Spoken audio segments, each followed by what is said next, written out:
Welcome, everybody. My name's Gary Fortney, and this is The Trend.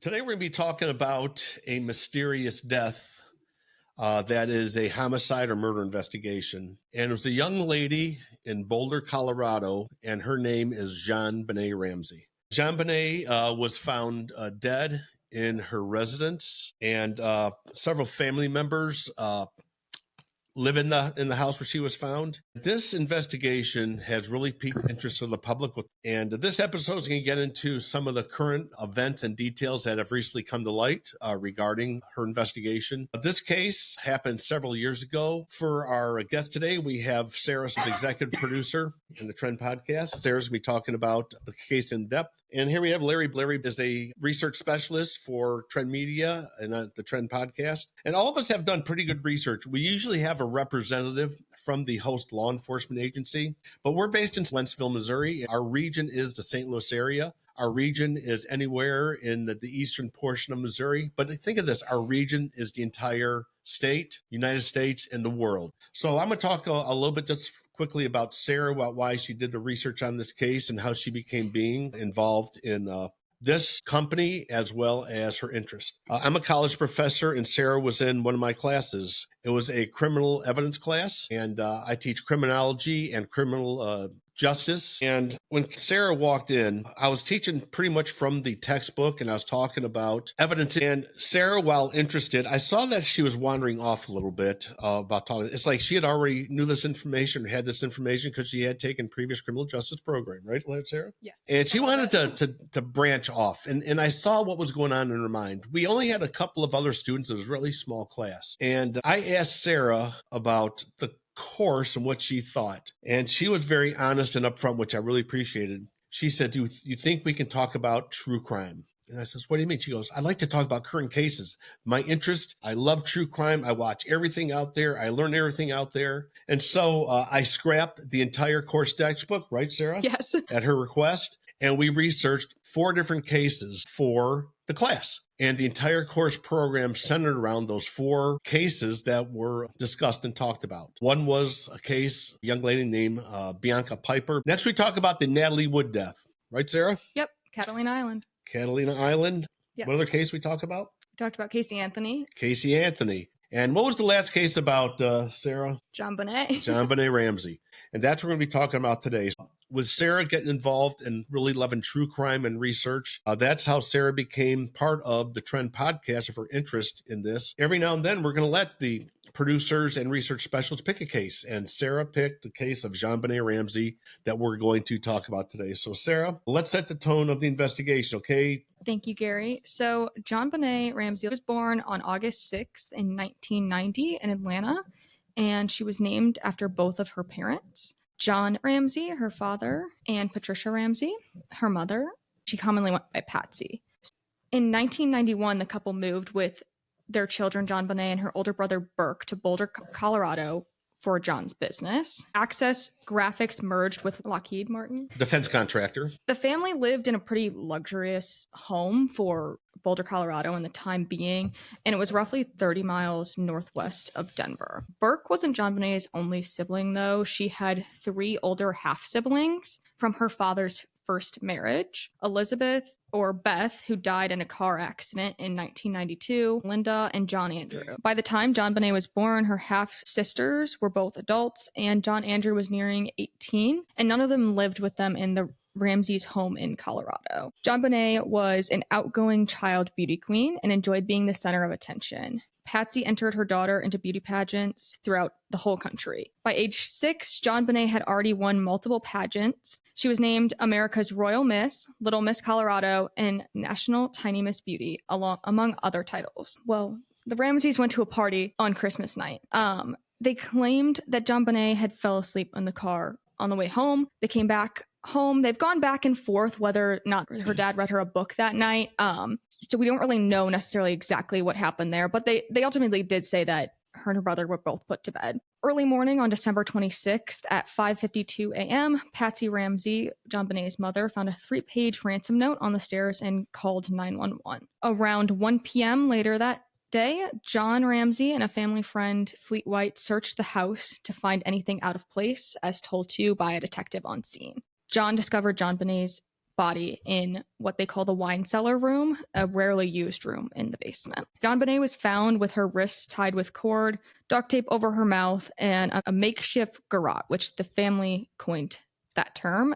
Garrote is a ligature around somebody's neck, so that's pretty much how they label a garrote. And that included a paintbrush handle on that too. And she was wrapped in a white blanket with her hands above her body. The room was cold, dark, and there was also a broken window. Many people speculate that that broken window was the intruder's entry point, and there's been some investigation on that. Didn't the suspicion was because there was a suitcase there that had a footprint, some dirt on it, and there was a scuff mark on the wall just below that window. Yes. So they believed that the plan was to take the body in the suitcase out of the window. And since there was no other signs of forced entry or any of that, they think that, someone might have come in that way. But you can see that in the evidence photos from the night. There were spider webs, undisturbed spider webs specifically. And so while people say that that could have been the entry point or they were trying to go out that way, it's ultimately been debunked because a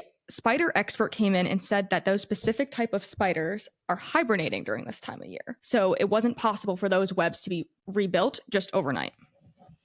I find it interesting too that the train room is right next to the wine cellar where she was found, and that's where the kids would often get up after bedtime and go play. And the Ramsey parents said that this never happened, but many people, including the housekeepers, said that this often happened, and the house was so large and such of an obstacle, was kind of built strangely, that most of the times you couldn't hear it anyways. There were also birthday presents and Christmas presents that were torn into in the scene, and this could allude to the kids, snooping around after dinner, things like that. Why does this case still captivate the world decades later? Why do you guys think? Well, look at the circumstances. How old was JonBenet? 6 years old. And a beauty queen who was well known around the country, who won contests, nature in which she was killed, the manner in which she was killed. And not only that, but let's think about the totality of how she was found. So not only do we have traumatic injuries on her body, how she was found, where she was found, family members, ransom note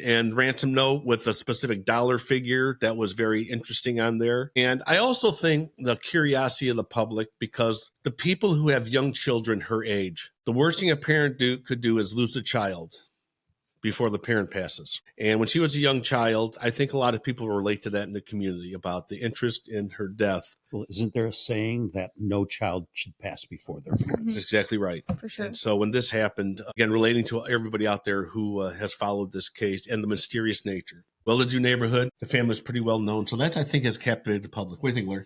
I do. John was very successful with his startup company that subcontracted for Lockheed Martin, large defense contractor at the time and still is. And he was very good at what he did. He was an accomplished businessman.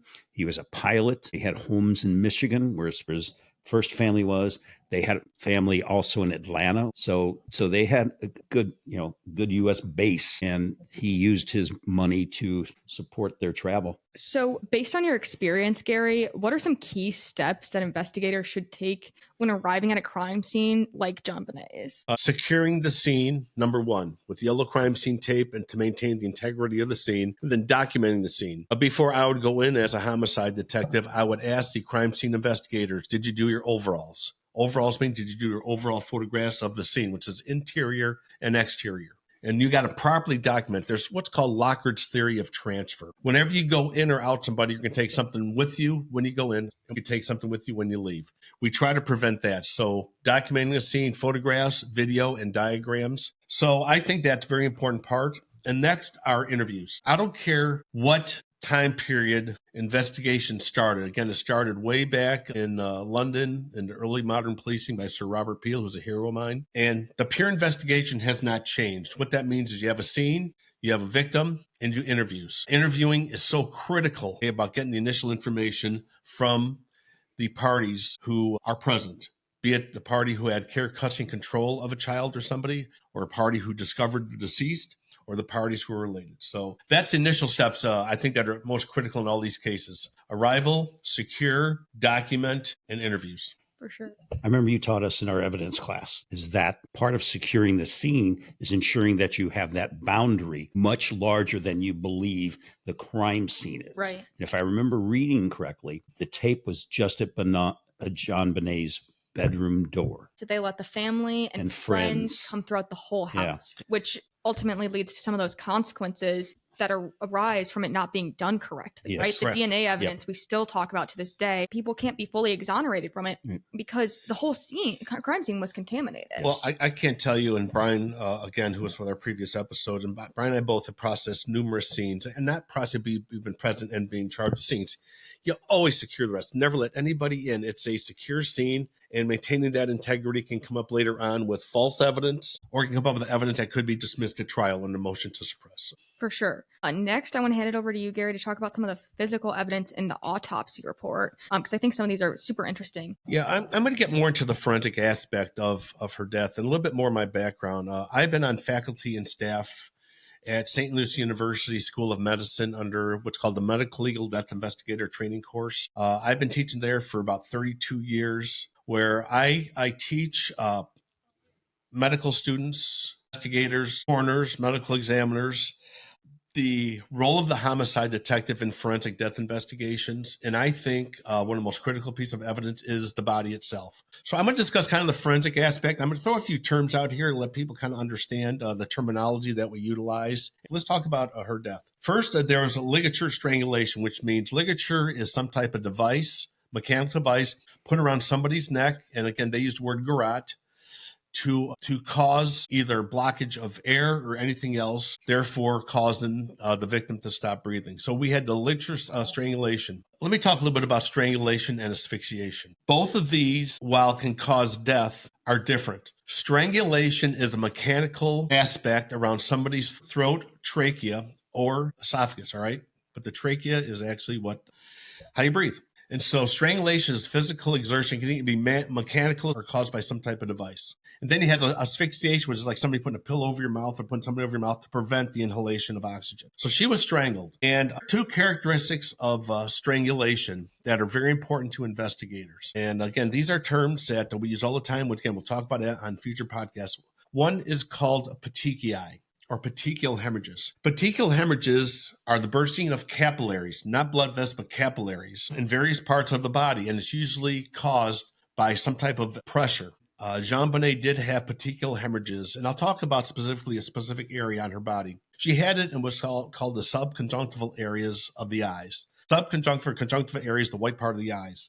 And petechiae looks like little small specks, either brownish or maroon colored. Again, that's indicative of strangulation and asphyxiation. And she did have the petechial hemorrhages, which show some type of external force, which would not be unheard of in a strangulation death. Next, the pathologist look for what's called a hyoid bone, Hyoid. The hyoid bone is a small horseshoe-shaped bone in your neck. It's very pliable. And the hyoid bone, if it's fractured, it shows mechanical pressure in the neck area. And again, if somebody would not have a ligature, the pathologist would look at the hyoid bone to see if it's fractured, which would be part of a strangulation death. So then we have the strangulation, petechiae, we have the hyoid bone, then we have cranial cerebral injuries. So what does that mean? All right. She had contusions on her scalp. Okay. She had a linear fraction on the right side of her skull. What does linear mean? Linear means lines. Okay. A linear fraction means like a straight line fracture on the right side of her skull. And that's on the outer portion of the cranium, which is the head right here. Yep.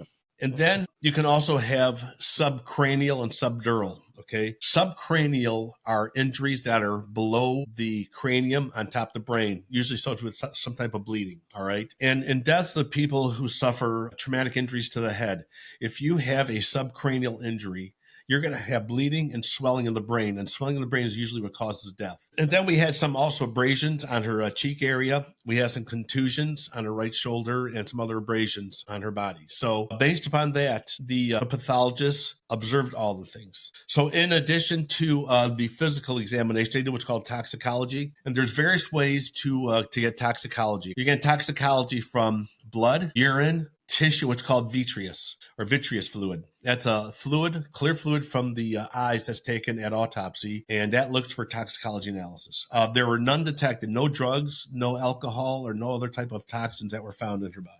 Okay. What I find super interesting about the head injury, the fracture specifically, is that there was never a specific murder weapon mentioned in relation to that. But they did find at the scene a heavy-duty mag light flashlight in the kitchen. And family and friends said that was Burke's. That allegedly had been wiped down. There were no fingerprints, anything on it, even the batteries. How credible do you think the theory is that that flashlight was the murder weapon? You know, an object that hard, and let's talk about mag lights. They're typically used by law enforcement or people who want a hardy light that has a hard metal outer coat, and that could have caused that. So, again, the pathologist's final rulings, it showed the cause of death of her was asphyxia by strangulation associated with cranial cerebral trauma. Okay, so let's talk about cerebral trauma. That is an external force on the head. And it certainly could have been the manner of which you was hitting the head with that mag light. Well, one of the questions that I found during research that we both did is that the mag light has a finely knurled barrel. So the question is, I have for Gary, can you extract fingerprints from that? The knurling is like checkering. It's like checker that is not a smooth surface. Generally speaking, you're not going to get fingerprints from the knurling or from the checkered or indented, a pattern. That's like for gripping a flashlight or anything else. You cannot get which runs the entire barrel on a mag light, right? Correct. The smooth surfaces you can. So what is a typical place you would look for fingerprints that somebody touched on a flashlight? Definitely, I would check the batteries. Batteries one. The switch is up up near the focal point, which that part is smooth. Yep. So there are points to that. And again, did they do that? What did they find? In addition to fingerprints, what about DNA evidence? So there are definitely services you can get fingerprints from a flashlight. And it's said that John moved JonBenet's body. He moved it from the basement up into the living room and then was crying on her, and Patsy did the same thing. Do you think that this potentially took away majority of the evidence? I think it took away some evidence. Remember talking about Lockhart theory, there's no question whenever you touch something, move something, you're going to have something transfer. Could be DNA, could be fingerprints. Out of all the murder cases, especially child murders I've worked, the only time I've seen family move a body is for efforts to save their life. If somebody's dead, that's very unusual. It's very unusual for me to see them move the body like that. Sarah, wasn't there one other thing about the tape is that John removed the tape when he was in the basement with her before he moved her body? Is that what I think he said that later in testimony? And some of the fibers from Patsy's sweater that she wore that night were in that tape. So I think that's super interesting too, that that could have been a reason why her fiber was in the sweater. Going back to John for a second, the way he came up the stairs, I think, is very telling too. It's said by people who were there that he was holding her body like out like this in a sense. So rather than cradling her? Yes. Would you say that's for a grieving parent? I don't see it. There's obviously some reason he brought the body upstairs. Everybody agree? Right. Again, I've never seen that unless they're trying to save a life. It could be he didn't want to hold her too close or some reason. There could be a reason for that. But for him to move the body in that manner, knowing that she's deceased. Now, removing the tape could be a possibility. Maybe he's trying to see if she was breathing, checking for signs of life, which could be understandable. But then to remove and also carrying the body in that manner, carrying upstairs, that's unusual to me. Gary, the question I have is the on-scene detective gave him direction, go search the house. Yep. So he and Fleet White began searching the house rather than her waiting for law enforcement, patrol or detectives or investigators to search the house. Do you find that interesting? Here's the way it works. Let's say let's talk about a sexual assault or rape case. You go in there, you look for evidence, all right?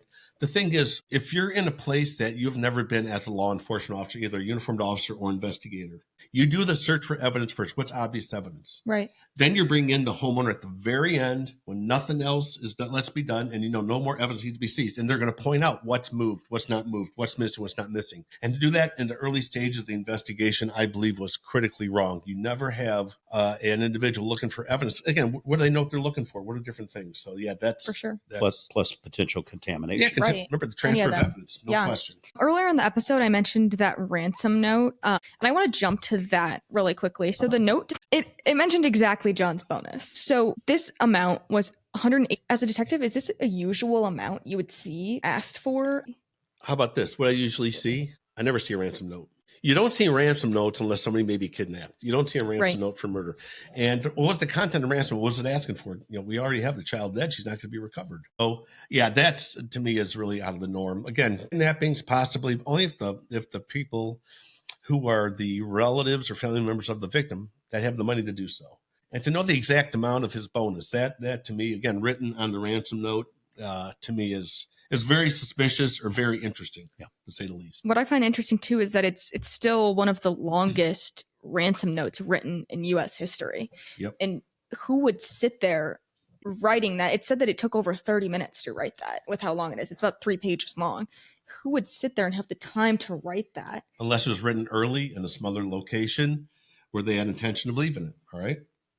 Or maybe somebody who was in the house. If it was an intruder, why do you think they would spend so much time writing that note in the house? If it's an intruder, you're going to pretty much know how long the people are going to be away. Or do you have the time available to write a note like that? Number one is the time frame. Second, the exact amount is out of the norm, especially you also have a deceased victim. You don't have somebody who's kidnapped. When I first heard about that in this investigation, that really piqued my interest about the writing of that note. So my question to each of you, do we agree or not agree that it's somebody who actually knew the family and knew the victim? I agree completely. I agree. I have a question. Yeah. So when we're talking about it being an intruder, in your opinion, I don't disagree, is it took 30 minutes to write that 2.5 pages? It was said that I believe it was an FBI handwriting Analyst. specialist. Okay, so cool. So if that occurred, that person would have, in my opinion, would have had to be in the residence prior to them coming home, right, and waiting and hiding. And maybe his or her process was to, I'm leaving the note, I'm taking her out, not to kill her, but I'm taking her out. And maybe she started fighting and she started making sounds or whatever, and then he had to change his plan. But then still, there was nothing taken. That the family's house, I believe, was worth like $1 million, and John himself was worth $6 million. So there's got to be things in the house that would have been worth money, or why not ask for more in the ransom note, right? I don't disagree with that. One thing, listen, mind if we go back to the time frame real quick here? For sure. I'm going to talk about something that really piqued my interest. And based upon a previous murder case I worked at, that will actually be on TV. They did filming for an episode of a true crime TV show, is contents of the stomach. So the case I worked, a young lady was murdered. And at autopsy, I was there with the pathologist, and we looked at the contents of her stomach, which we have photographs. And, the pathologist at the time saw bits of food in the stomach. What does it mean to metabolize? Anybody know what that means? Break down the food, right? So what do you think would break down faster, meat or eggs? Both proteins. That's interesting. Yeah, both proteins. So eggs have more, and they also both have fats too. Which is softer, scrambled eggs or a piece of meat? Eggs, I would say eggs for sure. So what's going to metabolize faster? Well, most likely the Eggs. eggs. And the acids in the stomach will metabolize food really quick. Right. All right. So we found bits of egg and meat. So if I found bits of egg in her stomach, the pathologist at autopsy, what does that mean? She was killed what? Shortly after? Closer. Right. Eating. After she ate. Yeah. Okay. And the last thing is what they find in JonBenet's stomach that would be very pliable, that would metabolize. Pineapple. Yeah. Pineapple. So again, the metabolite, but that not being all metabolized, that tells me that she was killed shortly after she ate the pineapple. Was there an estimate between when the pathologist did the forensics that food sat in her stomach? Was there an estimate? I didn't find it. I did not find that either, Yeah. but I do know that there was a bowl of pineapple on the kitchen table Right. that had Burke's fingerprints on it. And the parents said they had no idea that she had pineapple that night. And so I find that interesting too. Like in the past, they have gotten up and gone to the train room. So did they get up Somebody that got night? hungry. Right. Did Right. someone get hungry? Did they go Mhm. and have a snack? And Mm-hmm. maybe the parents were a little more hands off than they'd like us to know too. How do you don't know what they're eating? You don't know. I don't know. I find that a little odd too. My question is a question. Was the proximity of JonBenet's room and her brother's room to the parents' room? They were on opposite sides, I believe. JonBenet's room was really close to the staircase that went Right. down to the basement. I would just want to jump in real quick about time of death. Anybody who says that they can determine when somebody died, you can't. The only person that can is Quincy. And those of the audience who are a little bit older, like Larry, right? You know who Quincy is, right? I do, Jack Klugman. It was a TV show about a pathologist that was tailored after a famous pathologist in Los Angeles. If anybody says they know when somebody died, they're mistaken. You have variables, which is ambient temperature, room temperature, temperature of the body. What about external things that happen? And so there's no way you can tell exactly, except when you have their stomach contents, it shows what time they ingested it. So For sure. I want to jump to that, the DNA evidence really quickly. Unidentified male DNA was found in JonBenet's underwear and under her fingernails. It was too degraded at the time for conclusive results, but they've since been able to put it into CODIS. that's for a combined DNA index system. It's where you put unknown DNA and you match it against known samples. Okay, so go ahead. The male DNA only had 10 markers, and I believe CODIS requires, isn't it 13? So it said that they had to enhance 0.5 nanograms of the DNA to get what we know as unidentified male 1. John has continued to push and ask for genealogy testing, and still does in the current Netflix documentary that was released in November. And he's actually meeting with Boulder police in January to talk about this. But with knowing this sample is a mixture, how do you think that would work out? Let me explain about DNA. Okay, when DNA first came out, a case that I worked of a serial rapist in the St. Louis area, we first tried to use DNA through Dr. Robert Allen, who worked for the American Red Cross at the time, 1990. It was in its early stages. It really wasn't in development. Well, it has advanced so much now. You have breath DNA, touch DNA. You don't have to have semen, blood, or some type of fluid. There were 3 ways. Now I think they have expanded. We had PCR, polymerase chain reaction, STR, short tandem repeats. Okay, so that's the way you can extract. The methods of extracting DNA have improved so much throughout the years. And so I think they can get more from the DNA myself. And you talked about STR right there. The DNA in this case is an STR profile, but genealogy specifically uses an SMP, which is single nucleotide polymorphism. It's nuclear DNA. Which takes a lot more DNA to use than just in a criminal case. And SNP is used to identify like more distant ancestral people, and they've used that in cases in the past. With such small DNA we do have at the scene, why do you think John's pushing for that? Well, maybe he truly wants to find out what happened, which you hope that's the case. Maybe he's curious. So, family members, that they react differently about these different cases. So he's pushing for more evidence to be analyzed. So, I mean, that could be an indication. What is there more about her death that he and law enforcement don't know? So pushing for it, I think, is a positive aspect. I think that shows a little bit more of a character of trying to find out the truth, which is all we're after. Not supposition, but the truth. So I think that's what he's stating also, is he wants to clear his family, right? Yep.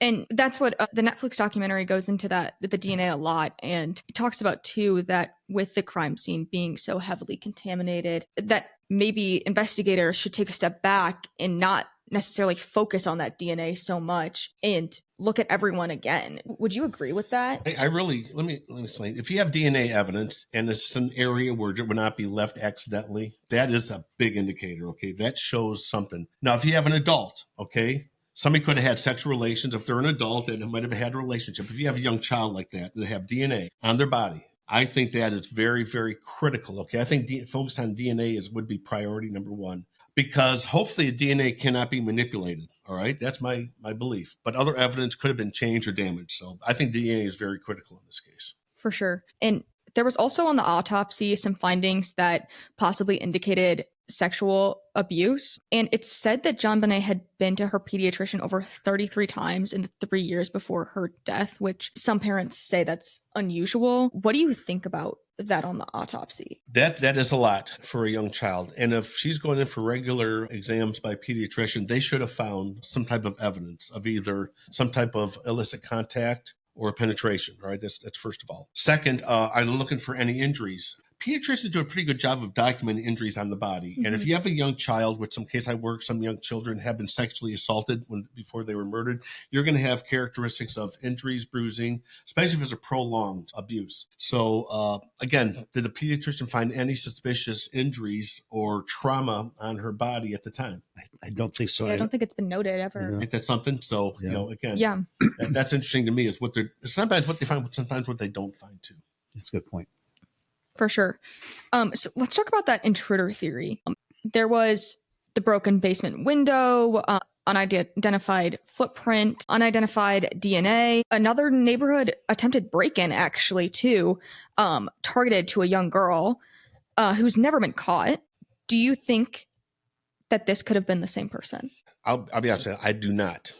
based upon the specific items left on her body, right? Items on her body, ligature, right? Somebody knew that they were going to come in and commit that crime to have that with them. Right. And if it was a random, how do they know a young child lived there? How do they know the right to note? So I think the person you're talking about wasn't that young girl. Wasn't she in the dance class with JonBenet? And lived like down the street apparently. And some guy tried to break in, and it said that he attempted sexual assault to her too, but the mother intervened. Exactly. Thank you. So the two things that jumped out about that, the intruder thing with me is, this came out like 10 houses down.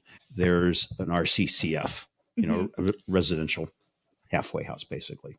One of the, if there was an intruder theory, a support for intruder theory, was that person living there. That'd be interesting too to look at. I think a lot of this has not been looked into in regards to the case, and unfortunately leaves a lot of unanswered questions for the family. We're 28 years down the road. Yeah. And I don't think it was just random. I think somebody actually knew that she lived there. Somebody had a plan. So I think it it was targeted. premeditated. I really do. That's my thought. Okay. the one thing that's always bothered me with this case is who breaks in on Christmas night. You know that people are home. You know people are having family over. You know that everyone's going to be there. Why not, if it was an intruder that had been following the family but did not know the family, why Christmas night? It doesn't make sense. You could pick any other day when it was just maybe the housekeeper and the two kids there. You know, if you have calls for service on Christmas or New Year's or Thanksgiving, it's usually some type of family disturbance, some type of issue where family gets together. Right. But to have a murderer break in like that, it's just, it's unusual, especially knowing that. So again, the circumstance of that ties into a very suspicious case. So. I quickly want to bring up John Mark Carr. In 2006, this former teacher confessed to JonBenet's murder. His DNA didn't match the sample, but his confession included a lot of things that were not told to the public. The housekeeper also believes she saw him lurking around in the Ramseys' garage weeks prior, leading up to the murder. Even though the DNA exonerated him, would you still consider him a possible suspect? Yeah, I would. Because remember, what if somebody committed the crime with him? You could have two people involved, first of all. So never exclude one person. Second of all, there's something always called keeping a secret in a murder investigation. Brian and I, my business partner and who was in the previous podcast, know about this. What we do, we try to keep a detail or two that is never released to the public, ever, ever, ever. And it's only known by the lead detective and their partner or possibly a supervisor, if them. And if ever you get an individual suspect to interview them, you're always trying to probe, do they know the secret? Do they know something the public would not know? Then you would not have to worry about false confessions. So that's how you eliminate that. Yeah, I mean, are they things that you sure were not released? Again, if it's something the father or saw that released that talked about it, that could have been released. Right. I want to get into the family member theory. Specifically, we're going to go over Burke really quickly. Some theorize that Burke accidentally killed JonBenet after a fight, possibly over the pineapple, and that Patsy and John staged the cover-up to protect him. Burke's behavior in interviews that happened after, including smiling and giggling, raised suspicions for the public. Burke was also a Cub Scout, so people say that he could have tied that knot in the garage. There's also been research done on the abrasions that were on her. Speculation was about a stun gun, but one brand has only matched that, and it didn't match up exactly. And it looks more that it was the train track marks, as those are an exact match. What do you think about this? Is it possible for a 9-year-old to commit? Let me ask you guys a question. Was anybody home at the time she was killed? Yes. Anybody hear a scream? No. Fight? Disturbance? Nothing. Think about that. To not have her scream, ask for help, call for help, knock something over. To me, that is a big problem for me, first of all. As far as Burke, wasn't there a documentary done on Burke's possible involvement in the case? I believe there was. Did he file a lawsuit? I think he did, and I think he won a couple million from it. Yeah, think about that. So the question about Burke I have, he's 9 years old. I don't have a question about the strength. The question I have is, wouldn't have he had some marks on him if he's fighting with JonBenet to murder her? Not necessarily. What if he hit her in the head? What if somebody? I don't want to say. We're not saying Burke's involved. Okay. No, that's a question. A disabling injury immediately could disable somebody. Right. Okay. But again, Burke was accused. I believe he's filed a lawsuit and he won. So he has been out there about in different discussion points. And he along with John and Patsy were exonerated. Do you think evidence points to a cover up in a sense? I don't know. Were the parents fully interviewed, you think? No, I don't No. think so. I don't think the parents were fully interviewed. So, yeah, I don't think they're fully interviewed. I think there's more to go on this case. We're going to get into this also we're going to have a second episode of this case here. There's a lot more investigative facts that we're going to get involved in. So there'll be an episode 2 of the murder of JonBenet Ramsey. We all agree it's a murder, right? Yep. Oh, sure. definitely. We all agree that it's murder under suspicious circumstances based upon some of the things we talked about. Yes. And we all agree this case warrants a second Further episode, For sure. a second look by law enforcement, Oh, yes. and a further Always. interest of the public, right? Yes. We're going to leave it to the point of talk about the family, about a little bit of family members. I promise we'll get into more of the investigative aspects. We have not talked about the detailed police investigation, which we will do in a subsequent episode. Thank everybody for attending the Trend podcast, and we look forward to having you listen next time. Thank you, Gary. Thank you. Thanks, Sarah. Thanks. Thanks, everyone, for tuning into this episode of The Trend. If you have any questions, comments, or suggestions, please feel free to reach out to us at The Trend's website at www.trendmediallc.com, or you can email us at any time at thetrend@trendmediallc.com. We welcome everybody's comments, suggestions, or reviews. Don't forget to stay connected with us on social media. Follow us on TikTok and Instagram at Trend Media Podcast, and join the conversation on Facebook by searching The Trend Podcast. Check out our Amazon page through the link on our website, where you'll find some of our recommended products. If you've enjoyed this episode, consider supporting us by donating $5 to our Venmo account at The Trend Podcast. So every little bit helps. Thank you so much for donating. If you're interested in doing so, we really appreciate it. We'll be back next time with more true crime stories, insights on law enforcement trends, and current trends with our region and the people we serve. Until then, stay curious, stay informed, and stay part of The Trend.